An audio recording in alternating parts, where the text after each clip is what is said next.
All right, welcome everybody to another episode of the Inside in Tennis podcast. Mitch Michals here, all part of the Believe Network. Tons of great content there. We've got Roland Garros 2025 ramping up, and joining me now, man of the hour here, back again. We always talk to him during major time, and there's just so much to get to with Barstool Hubbs coming in here.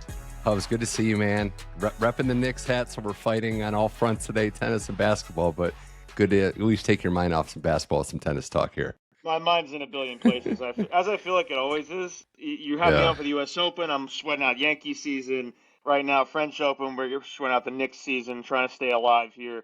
French Open's been on. It's been great. Been watching a bunch of it. Starting to heat up into hopefully some really good round 3 matches and, the end of round 2. So, yeah, I love this stuff, man. It helps me get through the workday. I have it on my side. My side screen as I'm doing important stuff, in quotations, important stuff. I'm happy to be back. So, and I haven't talked to you since Australia, but I know you guys started the Barstool Tennis account. It's been great following along, and not just Blutman's been really taking that one on. He's a beast. How much has he missed them? Has he missed wall-to-wall coverage of the tournament yet? I don't think he has. He doesn't sleep. That guy is the definition of built different. I try to rival him in my ball watching because I may not be tweeting about it, but I am always watching. He's special, man. But yeah, we had a blast. We went to Indian Wells, me, him, and Marty, and hung out with Novak Djokovic for a little bit. It's a cool thing. We'll see if we do a few more tournaments. I had to comment because that content's awesome. Marty trying to return serves. It's cool to see you guys interact with the players, showcase some of those sides. But I was going to say I had to commend your professionalism. Novak being a nice guy, interacting with him, but giving him a hug after the 2019 Wimbledon final, you really showed your professionalism. Yeah, he's hurt me in a lot of ways. Now, I will say I've learned to appreciate him more, especially as Fed and Nadal have faded off here, because he is truly one of the greatest athletes of all time, so you have to just acknowledge it. And that was a surreal moment that a handful of people can ever have. But I mean, you want to talk about a guy who has aura, it's Novak Djokovic. Like, you just surround that guy and he beams like just excellence and perfection and just all-time greatness. So, yeah, it was a crazy moment for sure.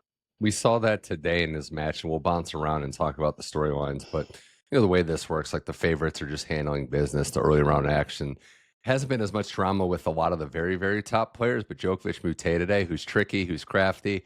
Third set was a little tight, but Novak just more than anything, Hubbs, he knows this system. He knows how to ramp up. Another third set tiebreak where Moutet raised his level. Djokovic saves a set point, and then before you know it, it's 4-love, 4-1, 7-1. Djokovic is moving on. He just wanted to test himself. Give the crowd a little bit of something. He was kind of mopping him through 2 sets there on cruise control, and he's like, let me get a tie break here, and it's like some practice. Moutet's great with the crowd, especially in France, but he only offers so much offensive power to a guy like Novak. Maybe he can test him for a set, but I think it's just Novak going through the motions. Probably a good test for him to get a tie break in there as he rolls through and gets some stiffer competition a little bit. Yeah, the competition will ramp up for these guys, especially on that side of the draw. We saw Sinner play Gasquet in his last match ever, which that's tough. I mean, I guess in one way you look at it, like Gasquet got to win. He's at over 600 match wins, so a testament to his longevity. If you're going to go out against the best, like no doubt, like, okay, this is better than losing to someone that maybe gets lost in the history books. And he had, like you said, he had his first round win against Ottman, or I don't know, Ottman, whatever. But that was also, I thought, a dreadful performance by that guy. But Gasquet, credit to him for just, living off that crowd one more time and having his signature moment. And then he goes out and similar to, like, obviously different level of person, but he Zverev last year takes out Nadal, and it's like, it just is what it is. You're going to lose to a top player. You're going to lose to a top player. But what was it Gasquet? Does he have an insanely bad win-loss record against? Was it Rafa? He beat Rafa when he was like 12, and then never beat him again. Yeah, that was. So at least it wasn't Rafa that took him out. Yeah. Rafa just declared war on him when he was 12. He's like, never again. This is insane. So if you're looking at I mean, we talked about that, like losses, like bad losses, like, Yeah. and dreadful performances. Who's at the top of your list? And I guess I'd follow that up with why is it Stefanos Tsitsipas? He can't get it together. I'll say this: there's one guy that is not a top name that I might throw in that list, Mm, and it's Munar. You want to talk about an absolute choke in that fifth set where yeah. Fees has nothing physically left, and he's putting second serves in the middle of the box, asking you to hit it by him, and Munar wanted no part of it. And he goes, "Let's just have a nice rally." What a gutless performance It by was two. Munar. I was. It was two But, chokes. It was up a break, and then that love 40 on Fees' serve at yes. 4-all. Which I couldn't believe he got to level 40. It's like, oh, wow, he's actually going to come back and get this. Good for him. Nope. I thought that was a gutless performance by him. But, yeah, Tsitsipas, man, I think it's just over. mm. What's going to change here? Well, he's bringing in. I don't know if you saw the news. He's bringing in Goran now. That's pretty much official now. All I don't know. right. I mean, I would say what's going to change has got to be between the ears, I think. Now, there were matchup things. Props to Gigante. Like, you got to also give credit to a guy making a He win was like great. that. He was great. He won that match. He did. Lefties, in that last game especially, right? We've seen so many players falter in that situation, just getting across the finish line, all those deuces. Gigante's a lefty. Lefties have given him problems. But, yeah, I don't know. I mean, I don't know what the answer is because it's mental, and I think that's primarily it. But there is some technical flaws. The backhand lets him down in these matches, and what are the goals? Like, is it over in the sense of him being a solid pro for a while? I would say no, but is it over in the sense of him being a contender? He's down to 25 now, so that's going to be his ranking or worse going forward. And it's only going to get harder. So you're seeing him play a Gigante type guy and a slam this early, who's a dangerous player on clay, and those draws are only going to get tougher. And he wasn't succeeding in those draws when he was a top 10 player. So now, in theory, like something crazy would have to happen, like mentally, chemically in that brain to change something to get him back. I don't see it happening. I think he's completely missed his window. I had something else on the Fees match too, and it's the crowd itself, the uplifting crowd where Fees was close to tapping out. The crowd stayed behind him. They can be ruthless to their own players, especially, and obviously the opponents, but it takes a special type of player to embrace what the crowd can give you. Because it doesn't help all French players. There's loads of players that can't win or find that as pressure. Fees has a special star-like quality. He's got that charisma. He's going to have to elevate his game in some areas to get to the top five-ish level, but you see the ingredients there, Hubbs, and he has that charisma that he can be a star in this game and play off the crowd. He has that charisma. At the same time, though, he has, I feel like in the past, choked with that type of pressure, with the crowd behind him. Like, he's not had a successful French Open, to my mind, right? Like, and to be fair, he's a little bit of a late bloomer here and breaking out probably a year or two later than he should. But you watch him play, and how do you not, as a fan, get up and cheer your ass off when someone's hitting rocket forehands like that in the fifth set when they seemingly have nothing left in the tank? And he loves to let out a scream with those two. Yeah, he's an exciting player. He's a great guy for France to have in their corner. Like, hey, maybe this guy can, slip in a Grand Slam here if a few people fall, but maybe not at the physical level he's at right now. Yeah. I don't know. Did they ever say what that was? No, they didn't. And yeah, the physical level, like, because in Miami he had issues. He got through Zverev, but he was kind of faltering there towards the end. Yeah, I think that he's also young enough to where there could be development. Like, he could still improve. I don't think I think we could be at the early stages, given that I think he was in the next gen last year, so he's still he's pretty 20 young. years old. Like, yeah, I'm saying, and that's almost like crazy to me to say. Like, he's a late bloomer. He's 20 years old. Like we didn't know about him when he was 12. It's like, right. But I guess more of what I'm saying is you saw flashes of him a few years ago, and it's just taken a little while for the consistency. But it happens. You're seeing it with Jack Draper now. Oh, he's in a war with Monfils. But a late bloomer in physicality, that was a big thing. You didn't know if he was going to ever get through his cramping problems. That it was like every other tournament. Now it's if he's just healthy, he hits blistering left-handed forehands by everybody, and you can't do anything. But so 20 years old is safe to say not too late to count somebody out and figure it out. It's weird too because each loss is a different story for these players, and like I wouldn't put Casper Ruud in there because the injury issue and what happened in that match, which was just brutal to see him not moving. And he's another guy that is going to fall victim to the ranking slide. He'll be out of the top 10 after RG. We'll see what happens. Wimbledon's not where he wants to be. I think that's safe to say. So he's another one that is approaching, I think, 26, 27. So we'll see what the next, can he bounce back? Can he get back to the top 10? It's going to be tough for Casper, too. You're seeing the ATP live rankings, which I like to check a lot. Yeah. And it's just weird names, not where they should, like Medvedev, currently 11th. Mm-hmm. And he's talked about how it was a weird thing with him where he said he doesn't like where his game is, but his game on clay was improving to, a level he didn't expect to get to. He was like, oh wow, like I'm all of a sudden comfortable on clay. And then there goes that. And he's now 11th, and we'll see what he does on the grass court. And like De Minaur, I guess that's not really shocking where he's not. But I was shocked that he lost. And the Bublik interview, I don't know if you heard that. Yeah. And I think I bring this up every time we come on, that he's one of the most charismatic, entertaining, must-watch interviews there are. Yeah. Today's might have been number one. And I sent it right to my fiance because I share the same sentiments about mornings. And she was like, that's just you talking, where you can't function that early. And it's not even that early, but that's just how I am. But I envy that guy so much. I love Bublik. But that was a great win for him. Good for I didn't know if he had that in him still. But great win. Yeah, great win on clay. 2 sets down. Had the tweener on set point to win the fourth. And how about this? 5-set win under 3 hours. So that's why I love Bublik even more. I mean, that was crazy. De Minaur came in without any momentum too. So a lot of people did feel like Hubbs, he was ripe for maybe an upset, but I don't know if they would have called this guy to be the one to do it on this surface. Yeah, Alex has a great game, and it's really consistent, as Bublik said in that interview. Like, you just know what you're going to get. Unfortunately, like, I fear he lacks what it takes to really become elite. And it's not to say number 9 in the world and, getting deep in 1000s is a shame.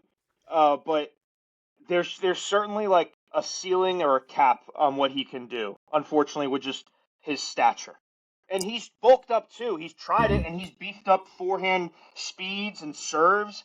But it feels like there's a max that has to be hit that can't get you past what he needs to do.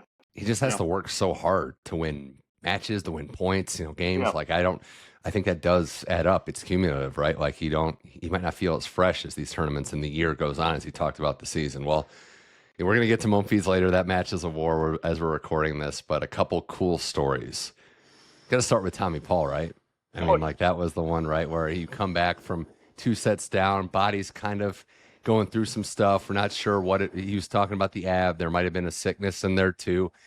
Tommy's a pretty proud guy, but you don't win a match like that when you're not at your best, when you're in a dog fight, without having that inner belief, that inner willingness to fight and suffer. And like I say, a lot of people say it. Everybody says, oh, I want to fight. I'm a dog. I'm out here. Tommy actually lived that to win that match. So that was all heart and, in my mind, very little tennis, how he pulled that off.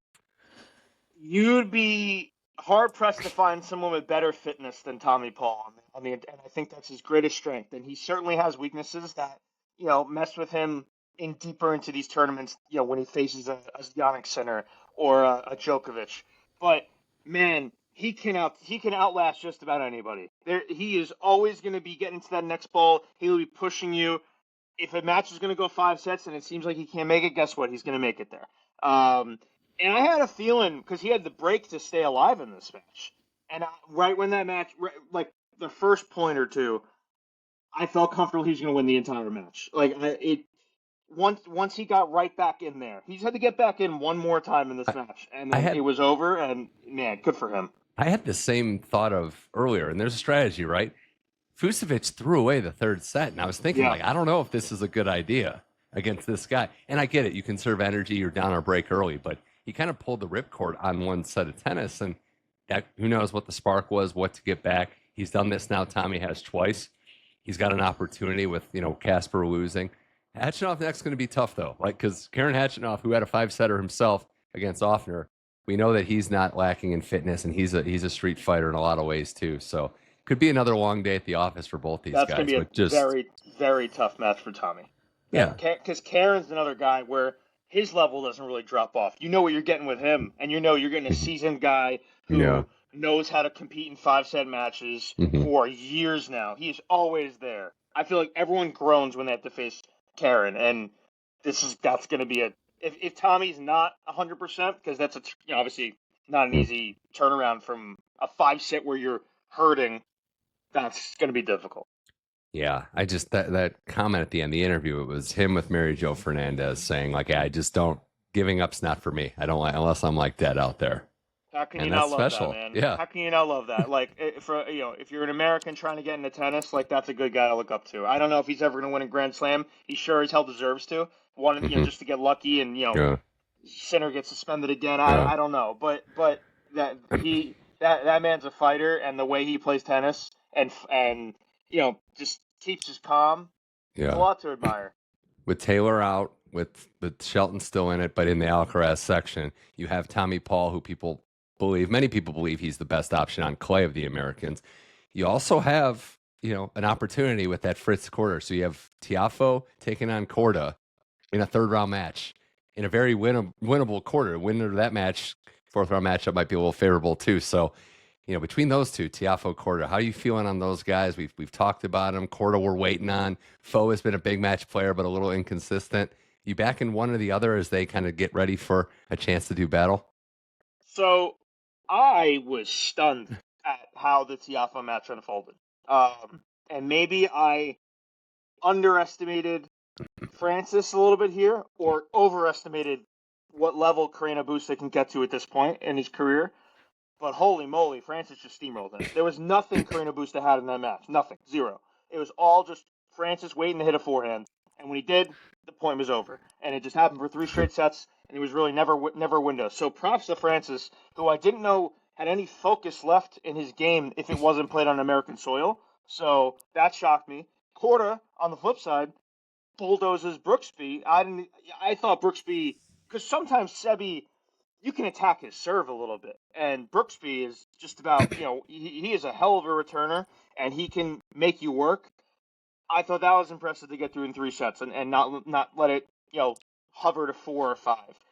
I love Korda in this next match against Francis. I've always been hopeful of Sebi to break through and stay healthy for once, man. Hopefully this is that moment. I don't know if I expected to come in the French Open for him to make a little bit of a run, but maybe I'll just get shamed again for fading on Francis, but I'm gonna stick with it, and I'm gonna go with Tiafoe. Winner gets Medjedovic, Altmaier to get to a quarterfinal. Wow, here's your chance. And maybe Altmaier's one of those guys, man, where you never want to play him in a slam. Never. No. He is so that one-handed backhand, and he loves to play to a crowd. And I mean, Medjedovic is a guy who I feel like a lot of people have been waiting a year or two to when's your moment? So not to win a slam, but make a little bit of a run here. It's happening. So That's a very fun match too. While you don't these names don't pop off to you, they're very good players. Medjedovic was sponsored by Djokovic. He kind of helped fund his career starting off in Serbia. So good. Yeah, I think those guys can absolutely play. Just the fact that maybe Tiafoe zoning in, seeing Fritz is gone. I know they don't say they look ahead, but okay, there's an opportunity here. Let's lock in. And Korda is, as you said, we've been waiting on it. We'll see. Maybe Tiafoe, is it safe to say, maybe the best kit so far? I like the light blue. I think he looks sharp out there. Oh, I do too. Yeah. I don't know why they sabotaged Carlos and Sinner. Worst kits, Nike. Holy shirts. Moly, man. What are we doing? These are best players. Carlos is like the coolest guy in the world. By the way, Carlos admitting yesterday that he does look at draws. I appreciate that was great. That was great. Because I've heard, that you talk to 90% of players, they don't. I do think the very top, the ones that have their own quarters that are in the Final Four looking. Yeah. You don't think Iga's looking? Where's Ostapenko? We'll get to that one. She's coming.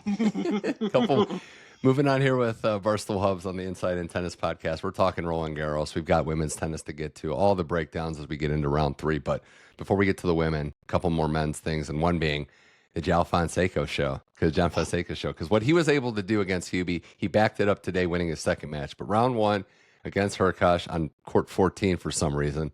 But in that match, you got the full experience, right, of what this kid can do. He's a hot shot king, and he redlines. And he redlines at a level, Hubbs, that I think is new and exciting to the game, something we really haven't seen. he's moving better too. Like you're already seeing improvements from the guy, which is terrifying. I think the rest of the tour was hoping this would take a little more time to happen. No, he has taken no, and honestly, I respect how he didn't really play like a full clay court season. Like they kind of just took it slow. It seems like it's a very smart team. I believe it's his family, like really like pulling. I mean, to be fair, why wouldn't it be his family? He's so young still. Like obviously his family's still like in control, but like I don't even think he has an agent yet. If I'm not mistaken, I believe his family's like running everything, and they're being very cautious with him to not overdo it. And you're seeing he's fresh and he's moving well and he's improving. And man, does he have a rocket forehand that no one really can compete with. And you've seen it in the first 2 rounds, and it's a lot. It's different. It's shades of Carlos, it's shades of Sinner, it's shades of it. It's just a guy who is going to be an absolute problem on the tour for 2 decades. And I was even impressed today. Usually that guy. There's a letdown spot, right? Like after you have a big win and you get the buzz going, there could be an opportunity. Not even that, but also like wherever that guy goes, I think people have been amazed at the crowd support he receives, and it's similar to Federer, right? Where he's always the favorite, but today he's faced a French guy in enemy territory, and he's able to. And they're going to 2 tiebreaks that were tight. Those sets were razor tight, and there could have been breaks either way. It could have swung things. And he held his nerve in both of those tiebreak sets. And I thought that was incredibly impressive and terrifying for the rest of the tour. And it was a really good test despite it being a 3-set match. He's not going to be overly gassed here. This is very exciting for the tour because obviously I think even in our predictions while we're talking about Fonseca, I think we'd both probably say we're getting Carlos and Sinner in the final. And if we don't, it's a disappointment and kind of confusing how we don't get that. But Fonseca is here to kind of wreak havoc, and you don't want him lined up in your path. No, and I'll say one other thing. I like the obviously comparisons of Carlos and Sinner. He's got that Djokovic elasticity where he's flexible too. And some of the winners he was hitting from a stretch with the power he was getting was just special. There's going to be the consistency I still think will take a couple years to be a bona fide week in, week out, top 3, top 5 player, whatever. But he's like AI. He's improving really fast, like who he is now versus a couple months ago. And also, Hubbs, I mean, the pressure he's been on, they lit the Jesus statue in Brazil for this. He's 18 years old, and they're already doing that. So I can only imagine.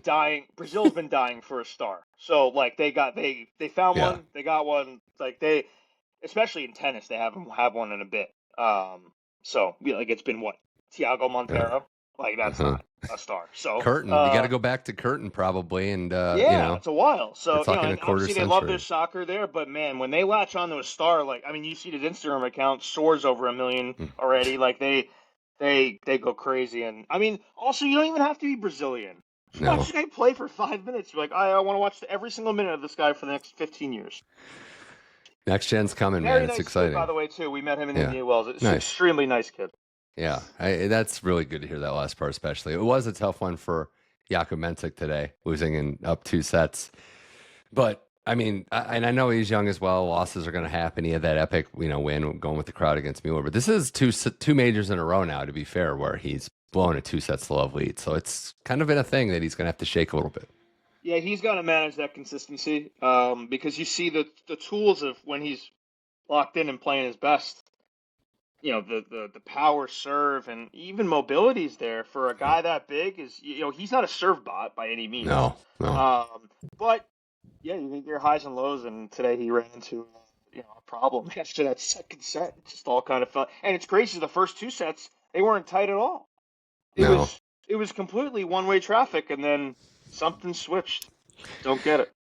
So we're going to play a lot of tennis. I'll say that. Maybe it added. Maybe it just he hit like a physical wall or something. But I feel like he's been in a lot, making deep runs, and to his credit, like playing good tennis. But yeah, just finding a way to stop the bleeding. I think like stop a run, whether it's another sport like a basketball or football situation, where you just got to figure out a way to stop the onslaught, weather the storm. You're up a couple sets. You're going to have a bad game, bad set.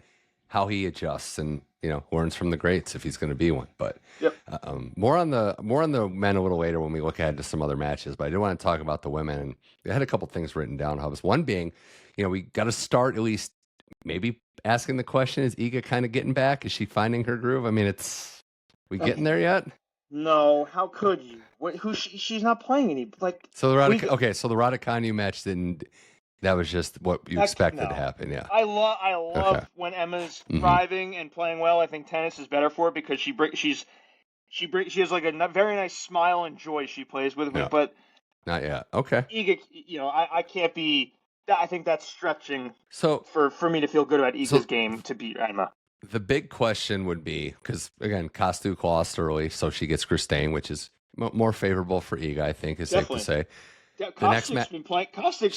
She'd be having tournament wins if she isn't just running the Sabalenka every match, every tournament. And that matchup is my example for why it's good to have some disdain, maybe a little light hate in sports, because that level between Kostuk and Sabalenka do not like each other. Yeah. Shocker, but the level is always great when they play.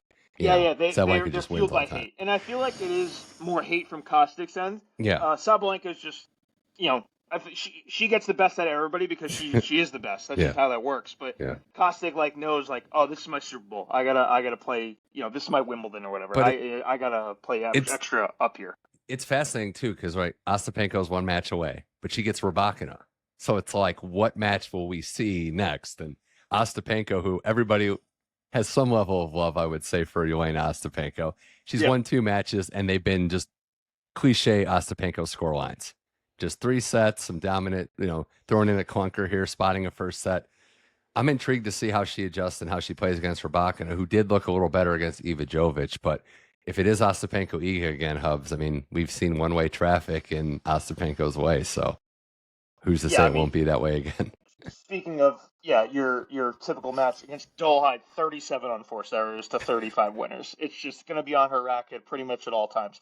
Speaking of Iga Swiatek, I think she can be very good. I like her game. But Ostapenko, how big of a fan? I mean, they should have an Iga cam watching this match and just be like, how much is she cheering for Rybakina? She should go to her hotel room and be like, let's work on this together. Let's brainstorm ways. She's in the player's box. She's in Elena's box. Please with us. But, I mean, for the tournament's theatrics, boy, do I need Ostapenko to win this match. I know. Rybakina, imagine it happens again. Either way, if Rybakina beats Ostapenko and it's a clean performance, that match is still a good measuring stick too. Rybakina finding something. Oh, for sure. Playing in the 4th round would be, and that it's so weird to see that 5 by Iga's name, like it not even in her own quarter. Like it's, I think it's bizarre. First time in 5 years, 4 years that she isn't the favorite to win this thing. So very bizarre. I will say this with Ostapenko, if Iga were to beat her in that round, I think that might be what she needs to just flip a switch and get back to what she used to be, because it's clearly all mental. I think at this point, she's just her body language. If you're a body language doctor, you're ripping her to shreds during these matches. She's just not confident. The confidence is all zapped, and confidence is almost everything at this point with any athlete. The confidence is a hell of a drug, and she doesn't have that. But if she were to beat Ostapenko, that might be the lift. If she beat Ostapenko, I would bet her to win the whole thing.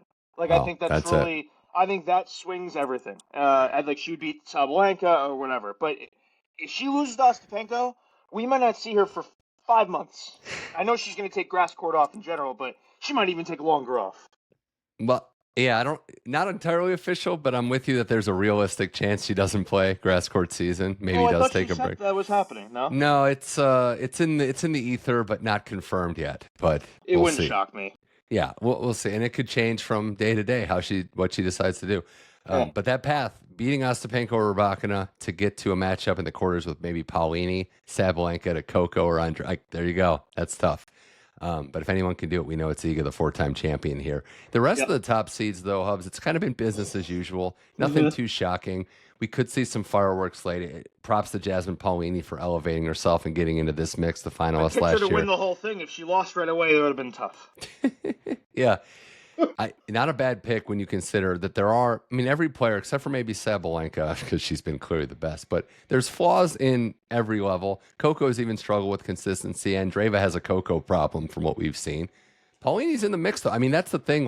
Her odds have shot up for a reason. She wins Rome. I put her maybe just a slight notch below those other big names, but she's a top 5 bona fide player. Also, finalist last year, correct? Yeah. She's had great success at this tournament. And I think to start the tournament, she was 13-1. I love those odds for playing. So I can't trust Coco right now. And I definitely can't trust Iga. And Sabalenka's great, but she can be. I feel like she can be beat. I've seen her. You know, she's not invincible. So I like Paolini there at 13-1. That was where my pick went. Sabalenka, who, handles business, obviously much deserved number one, but it would really start for her next round because she's either going to get Clara Tauson, who has made the final in Doha or in one of the Middle East tournaments, lost to Andreeva, or Annie Samova, who's beaten her a few times too. So that's the first real big hitter. Probably Annie Samova, given on clay. I think that favors her. Tauson's tough, but Annie Samova Sabalenka or Tauson Sabalenka should be her first real test. I do think Danilovic gives her a little bit of a test because she's tricky, especially on clay. And the way she beat Collins, that was impressive.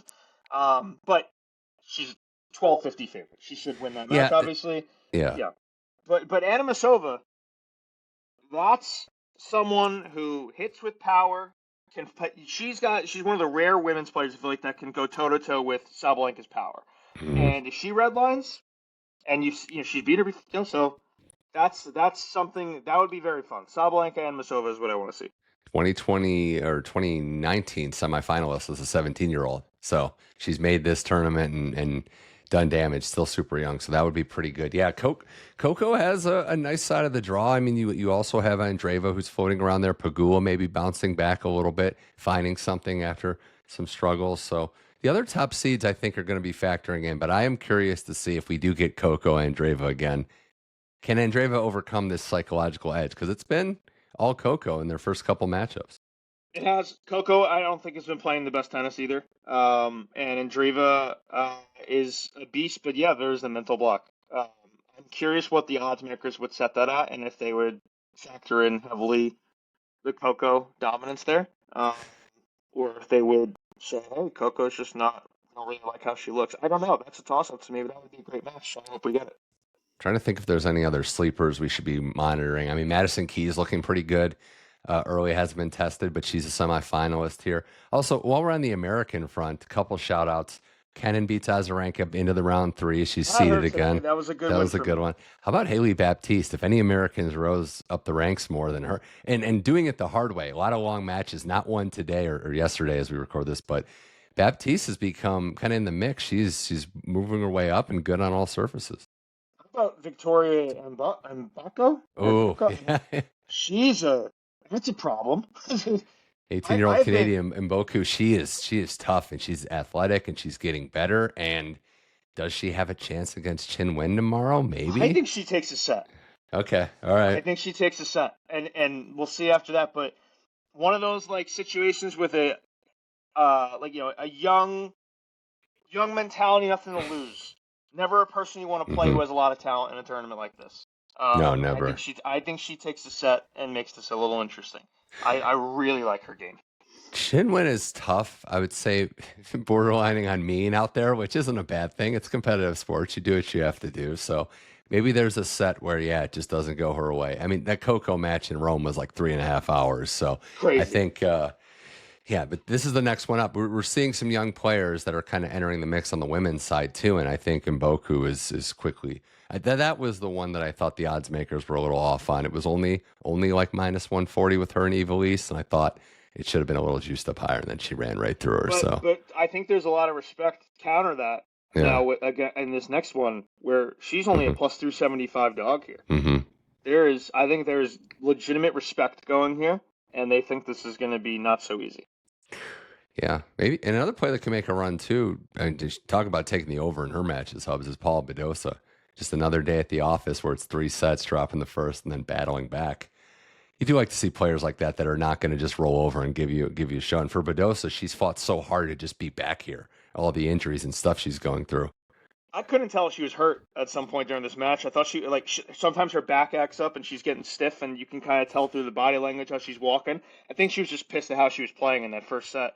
I actually bet the other side, and I cashed out right before everything started to take a turn because I just had a feeling Badosa was just going to start smashing the ball. And she did. I was very happy that didn't come back to bite me, because usually when I cash out bets, they come out and they just win, and I just ended up losing a chance of winning money. But here I actually called it correctly. Yeah. Badosa, way higher talent of a player. And happy when she's healthy. So I hope that continues. Have you been on either side betting wise of, even on the women's side, especially like the French players? Like, Yes, and today, Giacomo. yeah. Yeah, Over I Alicia was. Parks, yeah. So I missed my chance to take it, and I like Alicia Parks. Yeah. Good serve. I missed my chance to take it pre-match, but I did like it. And then once Parks forced it to 3, I took Giacomo. And I like just taking the home country. They they get a little lift here. I didn't take Jean. Kasatkina is just too much better than her. But I was on Giacomo. That was fun. They get a lift. Also, it's how the other player reacts. And the outer courts are the ones where it's really noticeable when they're on top of you and it feels like you're just right there. But 100%. yeah, the French side of things, it's a gift and a curse. It's also frustrating when you're on the other side. You're like, I just can't do anything here. These people are overwhelmingly just. I was on the other side trying to think who it was the other day, and it was so frustrating, and there was just nothing I can do, and the French just beat me. It wasn't Quentin Haas, because I actually had Quentin Haas. Maybe it was a women's side thing. I don't know, but yeah, you never want to be against the French in these. It's just a really bad spot to be in. Could have been Gaston round 1 before he pulled out in the Ben Shelton match. I'm trying to think who else was. There's just so many French. Unfortunately, we saw Ugo Humbert get hurt today and had to retire. But Jacob Fernley, that was one of the ones I thought slight money line that he had a real chance to win, and it did. But if I had saw the line pre-match, I would have been on Fernley. I did not. No, that was unfortunate on my part. There's a lot of just who gets rattled. I found it. It was De Jong against Passero. Okay. Classic. He was up 2 sets to love, and then all of a sudden the French were like, "We're going to get extra loud, and it doesn't matter anymore." And De Jong just carried it all the way, and Passero had nothing to counter. Yeah, that stunk. Well, I want to mention it before we go, before we preview the next round matchups. But Gael Monfils is in the battle right now with Jack Draper, just an epic, crazy match. And even the round 1, like it's going to be after midnight. The go-on match, Monfils, this guy 38 going on 39, what he can do, how he can get the crowd behind him, and just still at this age, Hubbs, to be not only in the mix, but more times often than not, the best athlete on the court. There's just nobody like him. There's nobody that can produce this kind of tennis and these kind of scenes than Gael Monfils. He's 38 years old. Like, I thought this was going to stop 3 years ago. And it's like, not to the extreme, but there's like a tweet about like LeBron when he like turned 30 was like, this won't go on for much longer. And then we're still doing it. But no, Gael Monfils, man, and case in point with the crowd, that guy plays to a crowd. If he was playing with nobody there, I'm not sure Gael Monfils is winning this match. But and you could see Delian was bothered by it. Like he wanted no part of this crowd whatsoever, and it was just the steam rolling. Once he got through that tiebreak in the 4th, curtains. Yeah. And I think Hugo was maybe fatigued in the 5th set as well, and somehow Gael Monfils. I told you this before we went on the pod. Like Gael has this look, resting, tired look that Nikola Jokic has and Andy Murray had, and they're just never tired, but they give off that they're tired. And I don't know if they intentionally do it or if it's just how they act, but they are never tired. Don't fool for it. Don't let up. These guys are always physically fit. They're the best athletes in the world, and they still have that extra gear, that extra yard they can move. And Gael Monfils showed that in that one, and to a degree showed that today. I'm shocked that he's going to lose in 4 unless something crazy happens here. But to even force 4 with Draper, I thought was a shocking result. Yeah, he's Draper's about to serve for the match. Monfils was serving. I think he had a couple set points, and Draper is showing some toughness, which is good for him. He hasn't had his best day. The crowd not being with him, but unlike the round 1 opponent, and part of it is he has a better game, but not running from the moment, able to just kind of stand in there and weather the storm.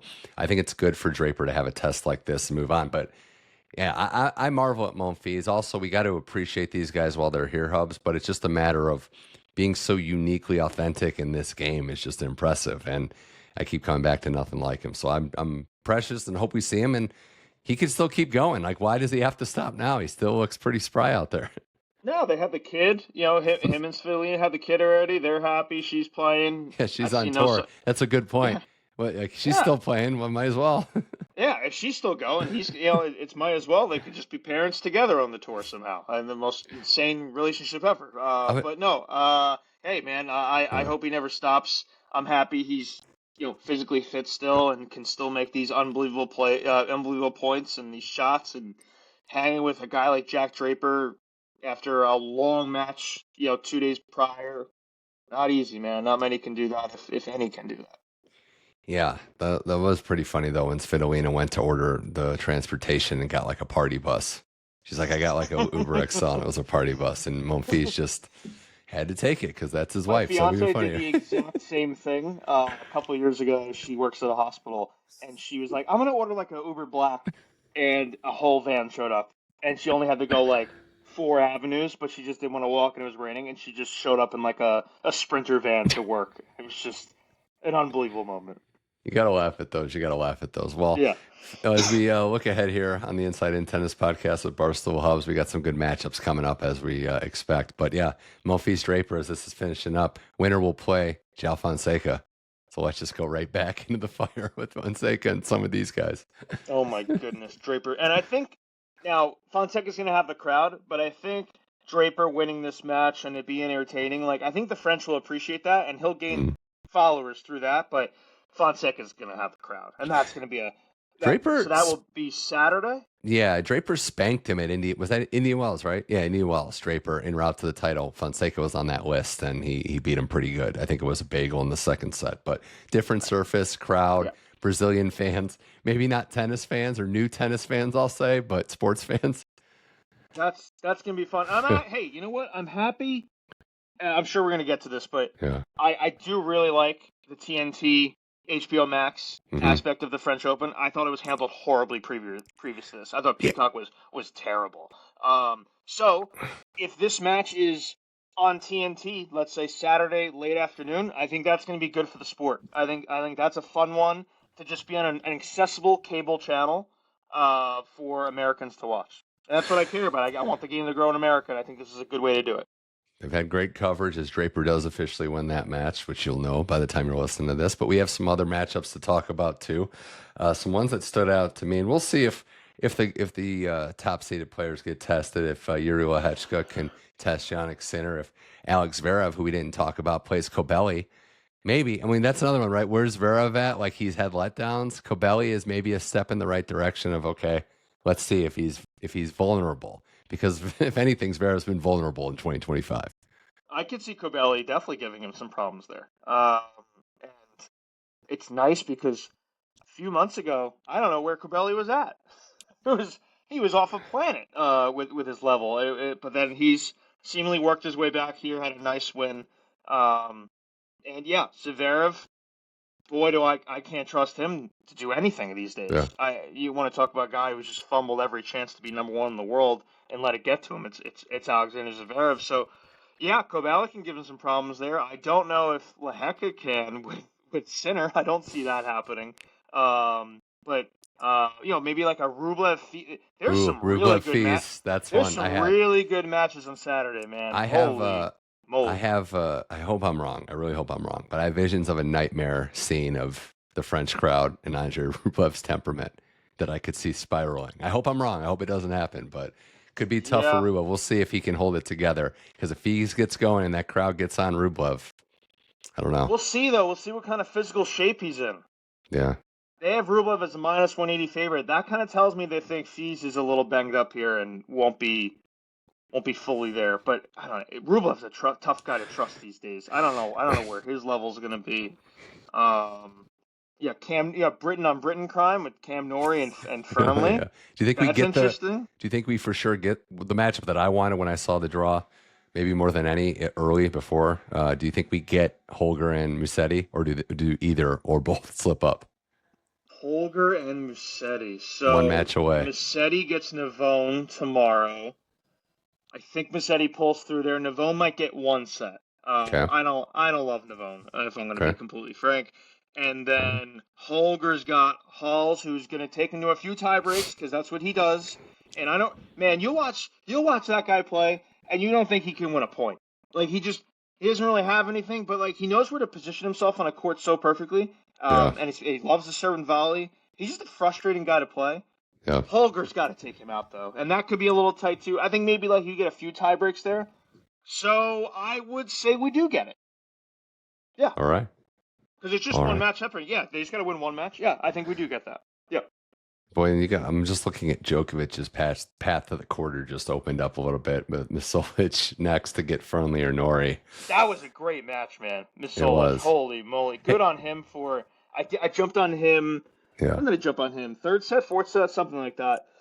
Fourth set, end of the fourth set. Because he was still a favorite live on the live odds against Chapo, the better player. He was still a favorite going into the fifth, and I think that's more just speaking to Dennis's a bit of a crack under pressure type dude in these moments, unfortunately. And Misolic he hung tough, and that crowd was more Chapo, I think, because they were rooting for the guy to pull off the great comeback. Mm-hmm. But it's against Novak, so There and you Novak, go. Novak looks pretty good. I don't know if he can win this thing good, but I think he can get to like a quarters. Why can't he get to a quarters? It'd be Musetti and Zverev, is that right? I mean, He's like not going fourth to round? lose to. He's not losing to Misolic. No. He's not losing to Nori or Fernley. Although he did play Fernley. Did No, Fernley take that Musetti's in set at Wimbledon? They played at Wimbledon either a year or two ago. I can't remember if Fernley took a set off him or not, but one of the sets was very close. Honestly, no, I had that wrong. It's so Musetti, Holger get that section 6 that, Korda Tiafoe won. Musetti is a semifinalist, man. Like, he's been one of the best clay court players. Like, Lorenzo Musetti is a guy I would say, obviously, you have tiers. You have Alcaraz, Sinner in their own tier, and then Djokovic floating. But Musetti's probably the next guy, at least on clay. Super consistent player. Super consistent. And I thought it would all go away when he cut his hair off.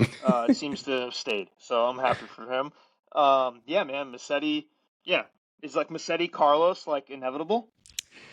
It might be. We were saying, for all the pro wrestling fans out there, Musetti's kind of like Randy Orton because it's hot shots out of nowhere. Like, he's just out of he'll rip a one hand backhand when you're not expecting it. It's crazy. Out of absolutely nowhere from the clouds, and then the whole crowd just goes up for grabs when he does it. But he's a lot of fun, man. There's some clay quarters that have a boring style, and they're consistent enough, and they get there. But you don't know. Musetti is different, man. Musetti brings excitement. I like seeing Musetti up there. Like, I don't know. Sometimes when you know it's going to be a semifinal, or anything can happen, obviously. But I think it would probably be Musetti Carlos in the semis. That's an exciting match to me. Like that. If Musetti starts out on fire, who knows, man? That could be crazy. Yeah, certainly can be. On the women's side, I was going to ask you too before we go, Hubs. Is there an upset that you could see happening coming up next in this next round? And looking at the matchups, Gauff, Buzkova, Pegula, Vondrousova, Baptiste, Budos Monero is not really like an upset pick. Andreeva, Putintseva, anything? Any dominoes falling on the women's side coming up? Mbaku, I think has a real. There it is. I'm sticking with it, man. I think that can happen. I think that now the only question, like, sometimes you pick these young people, and the moment's too big for them, and they're immediately down 3-0 in a blink, and you're like, well, that was really dumb. But I see a lot of game in her, and I'm not the. I think that could happen. I think that could happen. So that if you're going to ask me for a big game hunter type of pick, and it's not even that big because it's plus 375. Like, that wouldn't be a monumental upset here. But Iga's not losing her next round. What's the number on Cannon Keys right now? I'm just curious. I think it's tight. Yeah. I think I like Kennen in that. I almost wouldn't even consider that a big upset on clay. Yeah. Kennen plus 190. Okay. I would maybe lean something. Her. Yeah, maybe something to consider. Yeah, that's probably the one in Boku to just keep it going, elevate herself. And also, before we wrap up, I forgot it, but I got to shout him out. Ethan Quinn getting to the third round. Win. Just great win. All for heart there. That was so good for I thought he was done, and I thought it was just a roller coaster type match where you just gotta hang on and hope for the best. But yeah, Quinner finding a way there. That's a good. I feel like he's been searching for that type of Grand Slam result. And Shevchenko just came along as the lucky guy who just couldn't get it done. So very happy for Quinn. All right. So before we go, because the next time, Hubs, we're going to chat is going to be Wimbledon time, but predictions for this tournament, how you see it going on each side. I know you're a Carlos guy. He's the favorite. And do you think it'll be smooth sailing as he gets along to another title? And then on the women's side, you picked Paolini. You're going to stick with that one.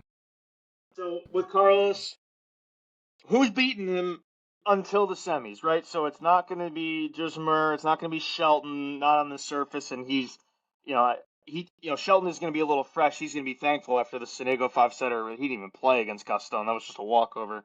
But Carlos is going to get through there. There's an interesting Tommy Paul match looming for Carlos potentially, but he's got to get there because I think Khachanov is going to give Tommy hell. So no guarantees there. So I have Carlos getting through there. I don't know, man. I'm just I don't think Mazzetti's going to beat him. So I have Carlos comfortably in the finals. Now the other side, who's beating Jannik? Is it Fonseca? Is he going to win a few matches here? It certainly has the talent to, but is he ready? Is more of the question. But like Rublev, Monfils, Lahika, those guys aren't challenging Sinner, unfortunately. I think it could be, if a Draper Fonseca finds Sinner, maybe one of those two, whoever wins that match, maybe that's a semifinalist there. Sinner Djokovic, you think semi? So that's the question, right? Does Novak get there? I assume he beats Michals. I don't think Norrie firmly are getting him. Quinn, Greek Sport, Zverev. So it's Zverev Djokovic. If Zverev doesn't fumble this before, rematch of the Aussie, right? Where that was Zverev was playing very well in that match until Novak just was like, nope, I'm done. I can't trust Novak. I don't trust the physics. I don't know. Like he's won a few matches here, but look at everything before that. Like he's not making. I don't know. Yeah, he won Geneva, sure, but like that's a smaller tournament. He's not beating the best of the best there. I don't know if he physically can get. If he has a long match in one of these by accident and he messes around, doesn't win quick, I would pick Zverev to get through there. I know it's all chalk. I literally just said all chalk, but you did. And you're going to say Sinner Alcaraz in the final. I'm going to say Sinner Alcaraz. I'm going to say Carlos over Sinner. And Carlos is lifting that trophy, and it's going to feel so good. All right. And sticking with, I know it will for you. It'll be great for tennis if we get that match again. It's unfortunately just kind of where tennis is. That's just how it goes right now. It's a window in time, though, because I do think that we think about, it's always going to be the same. Like, people thought Federer, Nadal, only those two would be the matchup, and then Djokovic came up. It's going to be very hard. It's going to be very few that are going to be able to elevate, but maybe a Fonseca type does, Right. That's the beauty of Fonseca. Is like he opens the door here for, to really disrupt. And that's what Novak did. Novak was the disruptor. So why not? And then maybe Draper is Murray, and we're just doing this all over again. Cyclical. Time is I'm going to put McConaughey in here after. Yeah. Big tennis fan, Matthew McConaughey. All right, so the women's side, though, Paolini, sticking with her, going for it? So let's see the draw. Because I'm dumb, and I don't even look at draws when I just look at kind of odds and how the player is playing, but I just don't know that she can beat Sabalenka. Like, that's the thing, is Paolini, Sabalenka, that matchup. Paolini, anybody else. It's not the kind of style that beats Sabalenka, right? Because how you beat Sabalenka is more you match her power. That's not really what Paolini's going to do, but she's going to hang around and she's going to get to every ball, and she's going to make Sabalenka hit that extra ball, and she's going to really make her do that on clay, and she's probably going to make Sabalenka come to the net a bunch. Yeah. So there's the window there. Now, does Sabalenka lose before that? That would be a gift if Donalovic finds a way, or Anamasova. Maybe Anamasova disrupts the party a little bit. I'm not counting on Zhang. Paolini, Paris actually fun. That's gonna be Paris Filipina is just from like singling out a match. I like that style. Paris hits with some lefty power. What I'm really locked in on here is if we're getting Ostapenko Iga. Like that really is just what I need, and it is the most fascinating because it dictates how the rest of this thing's gonna go. And then do we get, if she gets by there, do we get Paolini Iga? And that's exciting. So women's draw is way more open, is what I'm saying, really. But if you're going to lean on some odds here, you want to take a long shot, I think Paolini's still the thing. Still the way to go.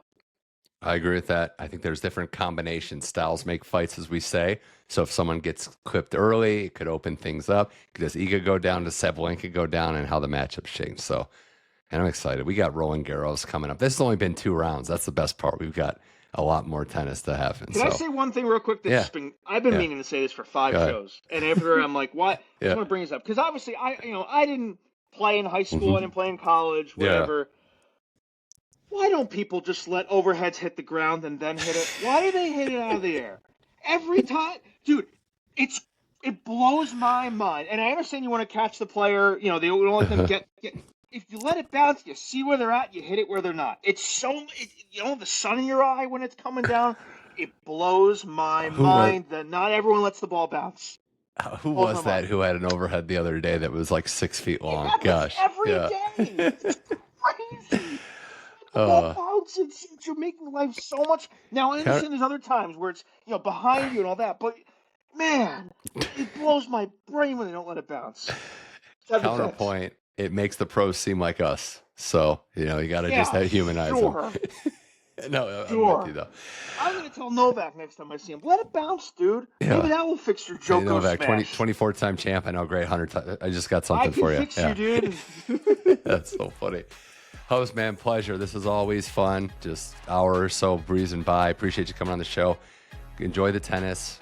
Keep crushing it for Barstool Tennis, and also good luck to your Knicks tonight. I know you might need it, but just one game at a time. Just don't lose tonight. That's all I keep saying to myself. Don't lose tonight. Thanks for having me on. We'll talk soon. That was Barstool Hubbs. This was the Inside in Tennis podcast. We're on all your platforms. Go to Apple, Spotify, iHeart, Amazon, and check us out on the Believe Podcast Network. Tons of great content there. Subscribe to the YouTube channel at Mitch Michals for video episodes and YouTube shorts as well. So for Barstool Hubbs, I'm Mitch Michals. We'll be back in a few days to talk more Roland Garros tennis. This was the Inside in Tennis podcast. Enjoy the action. I'll talk to you soon.